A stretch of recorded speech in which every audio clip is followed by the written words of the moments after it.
the reason why they cross the border to come into our country. Let me let Mr. Lorge jump in, and I want to, well, go ahead and respond. Well, I'd like to respond in part. I'm kind of confused because the senator voted for SB 2611, the amnesty bill, which also forgives these very employers that you now seek to, penalize. And he does hit on the problem. Some people think there's 13 million illegal aliens. There might be as many as upwards toward, the high 20s. You're not going to defeat it by just putting up a wall. Let's understand that. You do have to solve the problem. The problem is not in America, Senator. The problem is in Mexico. None of what the Senate or the Congress or even the administration has done has really gone to the root cause of why those people are leaving Mexico and coming to the United States. Until we solve the cause of the problem by negotiating and putting a little pressure on our friends to the south of the border, we're going to continue to have them. And granting amnesty just encourages more of them to come. The last amnesty bill that was passed did not stop the invasion. This one that you voted for won't stop it either. Well, the bill that we voted on in the Senate was bipartisan, as Mr. Lorge understands and well knows. It was voted on by people who are on both sides of the aisle, and it was supported by the president, as you know. He supported the Senate bill, but then they came back and presented us only with the border bill in terms of the wall. So we voted on that, but that was not the position that was held by the administration and the Republicans in the Senate, as well as the Democrats, who wanted to deal with immigration in a comprehensive way. And I think the Sensenbrenner bill in the House did that, and that's one that you should have voted for, and you didn't. Well, what do you think the U.S. government should do with the Mexican government in terms of solving this problem on that side of the border? Well, there's a lot of problems in Mexico, as we know. They have a corrupt government. You know, it's impossible for Americans to do any direct investment there. We have a lot of retirees there, Senator, that want to, develop little businesses. They're forbidden to do that. You cannot even own land within about 60 miles of the ocean.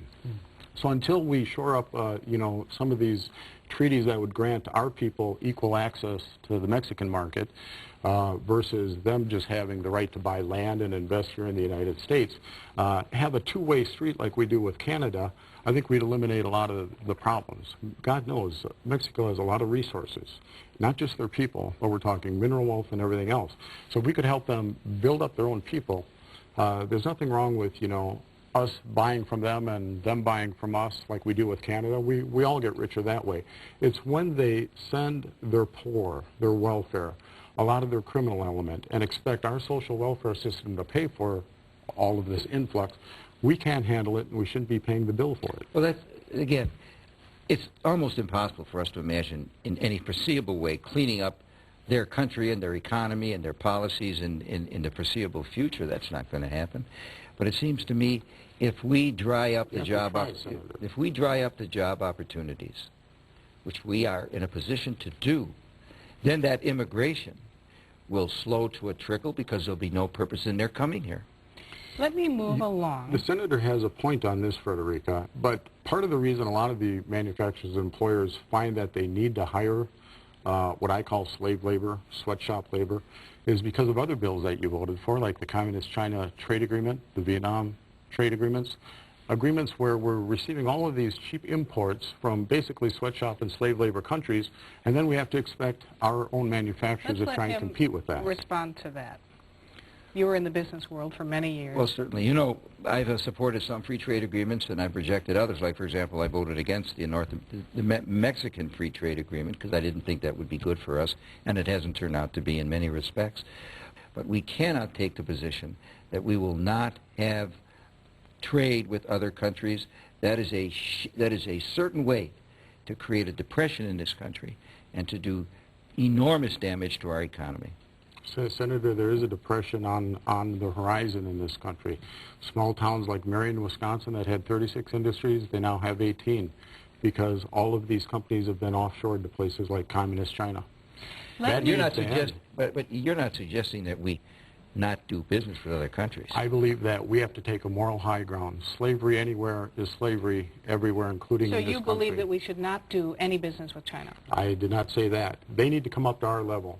Now, if they won't, then we need to put tariffs on to encourage them to do so. There needs to be some incentive other than the incentive of allowing them to continue on their merry way and keep their people down, which they're doing, that doesn't benefit them. It doesn't benefit us. Let me move along. I know that's a hot button topic for you in particular, but for everyone, let me move along to health care. There's been increasing talk about universal health care, I think in the face kind of the tipping point of the costs of health care. Senator Kohl, is this something that's on your plate at all, looking at new ways of providing health care? We need to get to universal coverage. There are some 46 million people who are not covered right now. Tremendously decrease the number of people who are currently uninsured. I think we need to do that. I think that would be very constructive. It would move us along towards what amounts to universal coverage. Mr. Lorge, on health care? I agree with the Senator's bill, health savings accounts. I believe in all of them, associated health plans. But, you know, we've come to the point in this country where just 2 years ago there were only 33 million uninsured. The Senator points out correctly that's now 46 million going on 50 million. That's unacceptable in a country like the United States. Now, the Senator is not one of them, but many of his colleagues on the Democrat side of the aisle, they want to propose two different kinds of socialized medicine. Nationalized form of it or a 50-state version of it. Both of those are socialized medicine. We need to come up with something radically different. Do you think health savings accounts are the way to help people who They're can't a afford Band-Aid insurance? approach, Frederica. We need to make sure that every American, not, as the Senator points out, just chipping away at the 46 million. I don't think that'll keep up with the increased rate at which people are losing or employers are dropping the benefit. We need to go with tax credits. Make sure that rather than giving all of our money to Washington, D.C. and letting them make the decision, send the money back to the people as unearned health tax credits.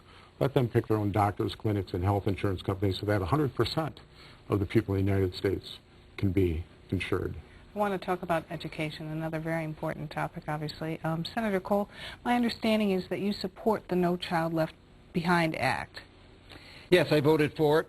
And then the funding that we agreed would come along with it has not been forthcoming from the administration, so that while the idea was good, the implementation of the idea, which required a level of funding, was not put forth by the President in his budgets. And so what we were looking forward to accomplishing, which was to making the educational system more efficient, more effective, more productive, in large part it hasn't happened because, as I said, the President and his administration have withheld the funding. So is that reason, do you think, to say that we should scrap it? Well, no, we should fund it. The idea was good, you know, to help schools and teachers do a better job of educating their students, and then to provide some kind of a testing mechanism to determine which schools were doing it and which schools weren't. This, in a theoretical way, is a good idea, but we need to come up with the funding to see to it that we can implement what was a good idea. And Mr. Lorge, what is your position, especially on the No Child Left Behind? You know, a lot of teachers don't like it because it's like teaching to the test and these assessments, and it's a different kind of way of teaching. Well, my wife of 24 years, Sharon, is a teacher herself. And, you know, there are some districts that don't need the No Child Left Behind Act, but let's face it, places like Milwaukee, where 31% of the African-American males and 36% of the Hispanic males and 46% of the African-American females and 50% of Hispanic females are not graduating, with a graduation rate of only 45%. That means that 53,511 people don't graduate there. They need it. Not every district needs it. But like most bills, you know, Congress mandates things that we're supposed to carry out at our cost. I'd prefer that when the Senator and the other senators and members of the Congress vote for things, they don't do unfunded mandates. That's the problem with the No Child Left Behind Act. Not allowing certain school districts that don't need it to exempt themselves out, and then the districts that really need it, like Milwaukee Public School System, not funding it. Very briefly, we really just have about 30 seconds left or so. Senator Kohl, just give us a sense as to why you should be reelected. Yes, well, over 18 years, I think I've done a lot of good things, and I'm senator for the next years for the people of Wisconsin and the people of our country. I'm eagerly looking forward to it, and I hope that I have, by virtue of my record, earned the support of the people of Wisconsin for another term. All right. Mr. Lorge, why should you have that seat? Well, you know, the Republican Party is the majority party. If the senator really wants to get things done, maybe he should switch parties, because in Washington, D.C., who controls the majority does get things done. In Wisconsin, things have not been done for Wisconsin the 18 years that he's been there. Medicare reimbursement, we're dead last. The amount of money that we send to Washington, D.C. versus what we get back, we're second from the bottom. Why you?